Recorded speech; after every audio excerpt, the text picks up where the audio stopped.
Explain about something Four Noble Truth. We have a special Pali words for this. Chatu Arya Satya. Chatu Arya Satya. The real Pali word is Chatu Arya Satya. Chatu means, you know, everybody knows Chatu means four. Arya, noble. Satya meaning truth. I think now you know what's the meaning of that. Chatu Arya Satya meaning Four Noble Truth. So, in Buddhist context,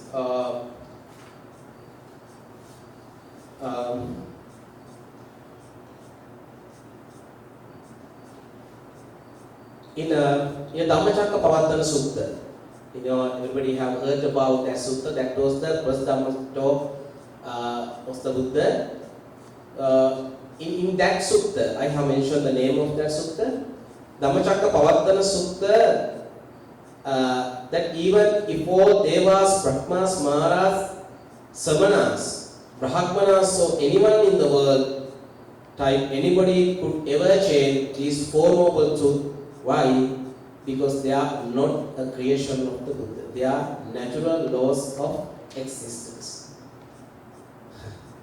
Then sometimes you get the wrong idea, sometimes you misunderstood about the Buddha, because I have mentioned devas, brahmas, mara, samanas, brahmanas. No one can change, or no one can destroy these teaching methods. What's the reason? The reason is this is not a Buddha's explanation only. This is the natural happen. That's why I mentioned, because they are not a creation of the Buddha. Not a creation of the Buddha. So, because we know, so normally when we introduce our religion, we say only one thing: we are the superior person. The superior. We have a superior scriptures. We are the superior one. We are the highest one. Omnipotent, omniscience, like that, all knowing, all mind. If you introduce about your teacher, we are saying the same thing. If we do that, what will happen? No? Then don't misunderstand about this statement that Buddha mentioned. Nobody can change this. What's the reason? This is the natural happen. Whether you believe or not, it is continued. Okay? Nobody can change. As I Buddha said, Samanenava, Brahmanenava, Devenava, Marenava, Brahmanava. Kenachva. Nobody can change these teaching methods in the world. Nobody can change. They are natural laws of existence. And also, furthermore, once upon a time, the Buddha was traveling in forest. At that time, the Buddha gave a simile in the forest. He picked up a few leaves in his hand and asked the monks, which are more, the leaves in my hand or all the leaves in the forest? Then the monks replied to the Buddha, the leaves in your hand are few, the leaves in the forest are many. Then the Buddha said, in the same way, what I know was like the leaves in the forest, but what I teach is like the leaves in my hand. just the Four Noble Truths. Why? Because they are sufficient for liberation. Enough. No need to understand each and everything. Last day I mentioned when somebody asked the question from the Buddha, sometimes Buddha was silent. Buddha did not reply to any questions. Which kind of one? About the universe. Nobody can find about universe completely. Nobody can. That's what Buddha said, no need to find about the universe. And don't talk about, or I can't explain, nobody can explain about Dhamma. How you can explain about Dhamma? Nobody can explain that. If somebody asked the question, Buddha didn't reply to them about universe and about karma and also the cause of the scope of the Buddhahood. The Buddha never replied to those questions. Useless meaning we don't have enough capacity to understand about Dhamma and about the universe and also about the scope of the Buddhahood. We don't have enough capacity. That's why Buddha said, already I have explained each and everything, like Four Noble Truths, 3 universal characteristics, that's enough for you. Please practice. Each and every teaching methods you have to practice in your daily life. Then, and also, this shows us that all Buddhism comes back to the Four Noble Truths. The Buddha explained that each truth has 3 aspects. Then altogether how many?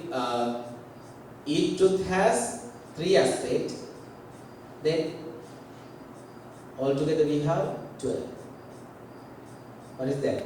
Dukkha Satya we have Pariyapti, Pratipatti, Prativeda. How about Dukkha Samudaya Satya?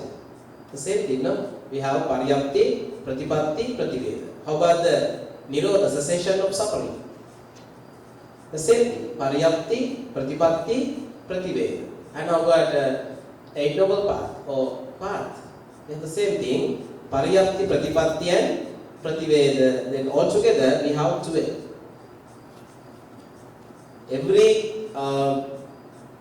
Each truth has 3 aspects. What is the Pariyapti? Pariyapti, to learn and understand first. Learn and understand first. Pariyapti. The Pratipatti, practice. I said earlier, I have a theoretical method, but when I practice that, too much difficult, no? You can learn so many things about the kindness. But when you practice that, what will happen? That is the Pratipatti. Pratipatti means you need to practice that. You can talk about the meditation, but when you do the meditation, what will happen to your mind? No? We can talk about the monkhood. Oh, I can be a monk, or it's very easy to do that. You can say that, but when you practice that, how difficult that, no? You can talk about the morality or sila, virtue. Very easy to protect. 10 pieces, oh, very easy. But when you practice that, imagine that it's not easy. But if you can practice something that is called in Buddhism Pratipatti. We have another 3 sasana. When we introduce about, we have 3 sasana. Sasana meaning order. We have 3 sasana. Pratipatti sasana or Pratipatti order, and also the Pariyapti sasana, and also Pratipatti sasana and Prativeda sasana. We have 3 sasana. Likewise, we have the 3 characteristics, those 3 characters in Four Noble Truths. Pratipatti, Pariyapti, and plus you have to learn, And pratipatti, then you have to practice or you have to protect something, and finally you can realize that, release it directly. It is called like you can get a result. When first you have to learn, and second you practice, finally you can be a supernatural being. Then try to understand, this is very important. Four Noble Truth, then we have four things to understand. The first one is, the first Noble Truth is dukkha, suffering. Then what is translation? Last day also I mentioned about that. What is translation of this dukkha? Do you remember? Can you say something? Suffering. What else? Unsatisfactoriness. Right, no? Like that.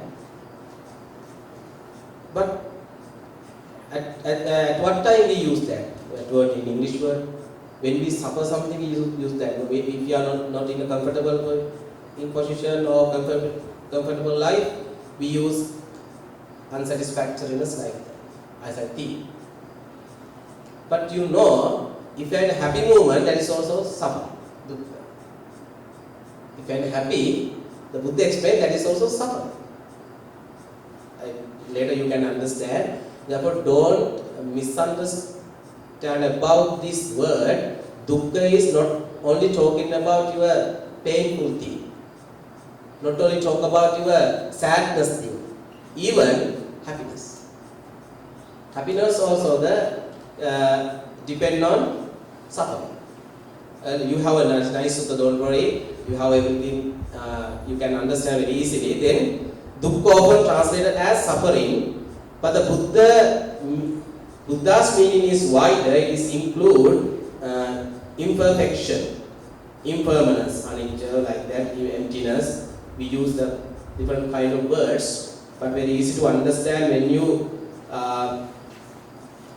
understand this Pali word. You have the yang aniccan tandukkha, yada niccan tandukkha. Remember this word, yada niccan tandukkha. This is the real interpretation and definition about the dukkha. If you want to know about suffering, please try to understand this statement. Yada niccan tandukkha, or yad aniccan tandukkha. Whatever is impermanent is dukkha. Now you can understand, no? Happiness is impermanent or permanent? It is dukkha. No? Whatever is impermanent is dukkha. Try to understand in that way. Happiness and sadness, all things are impermanent. Then impermanent meaning dukkha. Yada is still impermanent, is still condition.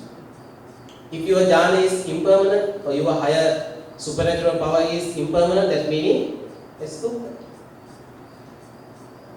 And also, dukkha has three characters. Again, dukkha has three characters. What are they? Dukkha dukkhata, ordinary suffering, birth, aging, sickness, death, grief and lamentation. Viparinama dukkha, suffering caused by change, when present things fade away. And sankhara dukkha, the unsatisfactoriness of conditioned existence itself. The Buddha advised us to see three things clearly in every pleasure. So we have a very important practice. The first one is asada. If you want to know something really, please go and associate something. If you want to about myself, don't judge. We have a statement, no? Don't judge the book by cover like that, no? Then you have to associate somebody. Likewise, You can, if you want to know about something, you can associate that. Asada, to associate or attraction with that. Then adinama. Now you can see the dangerous movement. Or you have, sometimes you have a family life, the husband and wife, that is the attraction. Because of the attraction, you decided to marry somebody. Or because of the attraction, you decided to associate somebody, or something or somebody. Then now we are doing no that. The second thing is adinama. Now you can see the dangerous movement. Now you can't live without him or her, without your children. That is the adinama, or dangerous movement of the impermanent. We associate the impermanent thing, and we think they are permanent. We associate, which is called as asada. The second one is adinama. Now you are going to face the bad movement. Now you have, when somebody dies, and also if somebody has some illness, we are going to be upset. And sometimes we can't live without them, no? We can't live. That is the dangerous moment. Now you can realize that when you associate, secondly you can see the adinama. Adinama meaning bad results of the attachment. That's the real statement. Bad result of the attachment, or dangerous result of the attachment. We think attachment is very good for our life. Yes, ordinary is, I am completely agree with you. But if you practice Dhamma, it is dangerous for your spiritual path. Then Nissarana. Now you can release from all the difficulties. Now you see the bad result of the attachment. Now you can decide, I don't want to associate any more. The second truth is the arising of dukkha. The Buddha said in many places, include the Samyutta Nikaya, Yayatanna Bono Bhaviko Nandiraga Sahagata Tatra Tatra Vinandini Sayyadida Kamaganna Bhavatanna Vibhavatanna. Every time I mention the resources, because otherwise somebody says this is my opinion, Buddha's opinion. That's why I said about the Pali. Don't worry about the Pali. You can see this in Samyutta Nikaya. What's the reason to dukkha, or dukkha? Attachment. Attachment is the reason. There's meaning, craving leads to rebirth, found out with the delight, the passion. Now, simply try to understand dukkha satya meaning problem. Now, reason. What's the reason? Craving or attachment. We have three kinds of craving. Kama tanha, bhava tanha, vibhava tanha. Kama tanha, craving for sense pleasures. We like to listen nice sounds, beautiful sound. We like to see beautiful and handsome forms, or beautiful or attractive forms. And also those are the craving for sense pleasures, kama tanha. In Abhidhamma, explain another way, but I am not going to explain that. In Abhidhamma explained 11 words like that. 11 words. 6 for heaven, and 4 for hell, and another one is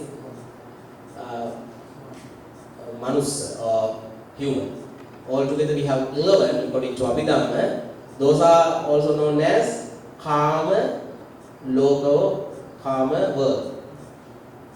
But craving for sensual pleasures, kama tanha.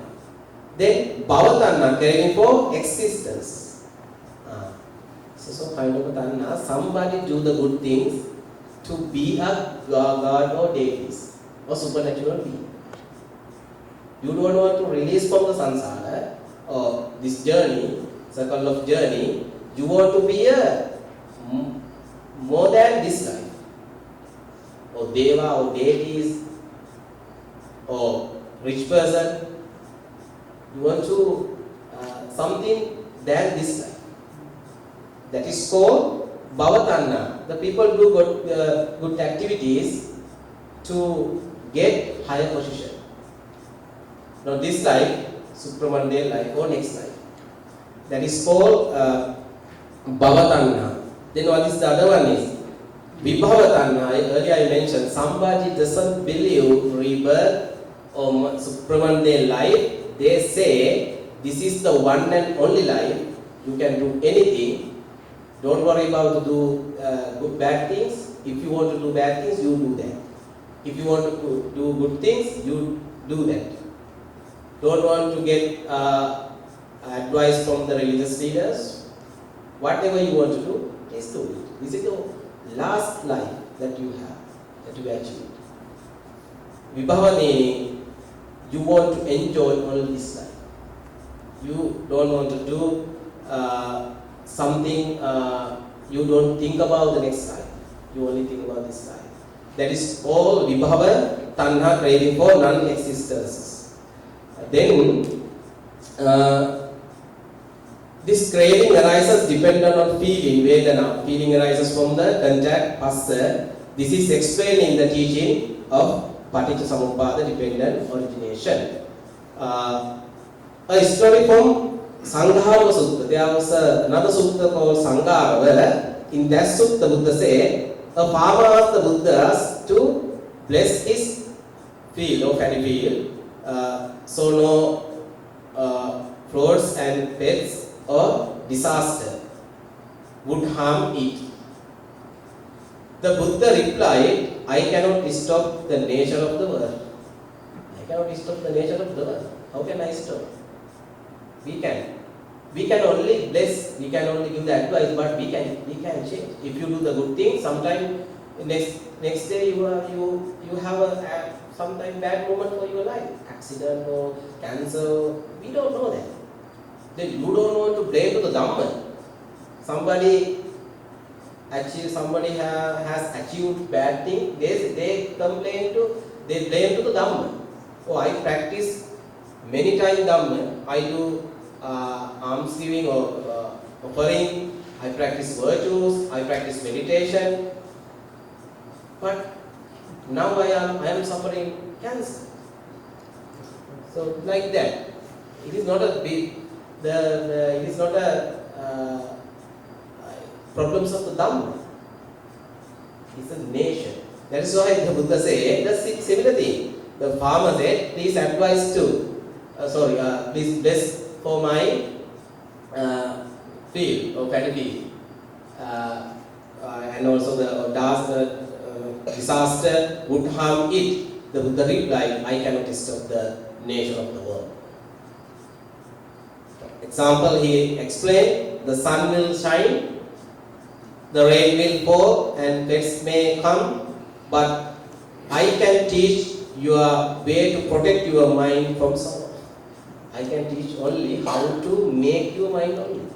I can't stop nature. How can I stop that? It's the nature. That's why earlier I mentioned this teaching is not a Buddha's teaching, it's a nature. He showed this, only he didn't. He showed this teaching for us. Then that way is freedom from craving the noble path. The third one, the Nirodha. Now, first you have to understand the problem, the reason, now solution. What is solution? Nothing else. The third truth is the cessation of dukkha is Nibbana, Nivana in Sinhala. The Buddha called in Tanhakkaya, the extinction of craving or eradicating of craving and also the hatred. Not only dosakkayo nibbana, mohakkayo nibbana, ragakkayo nibbana. If you want to explain the nibbana, it means ragakkayo, the eradication of craving and eradicating of hatred and eradicating of delusion. Right? That is the nibbana. So I think you can understand that. I explain another example for you to understand. To explain the Buddha's gave similes. One is the story of the tortoise and the pigeon. The tortoise told the pigeon about walking on land. Imagine that. The fish instead, you mean swimming? The tortoise said, no, it is solid. You walk. But the fish could not imagine it. In the same way, we cannot imagine Nibbana or emancipation or liberation with the worldly concept. But it can be realized when craving ends. Right? Then now you know 3 truth, but I'm not going to explain 8 noble paths because another Dhamma talk will be the 8 noble path. Don't remember the time. I'm going to stop. I know you are lazy. However, so this is the final advice the modern society. Apply for noble truth in daily life. For any question, any problems you can solve through 4 noble truth. What are they? Understand the problems. First you need to understand. If you have something, please understand the problem. This is the first noble truth, accept. Then what is the second one? Find the cause or reason. And third one is see the possibility of ending or solution. And work path. Now you have to practice the solution. You can apply for anything. If you have a bad situation in your family life, you can apply this. If you have bad situation in your country, you can apply this. If you have bad situation in your mind, you can apply. What is it? Please, first you have to understand the problem. Otherwise you can. The first thing is, please understand the problem. What's the second one? Reason and solution. And practice solution. These 4 theories we can mention, we can practice in our daily life in modern society. So this is very important for our daily life. Then if you can practice daily life, you can practice in spiritual life also.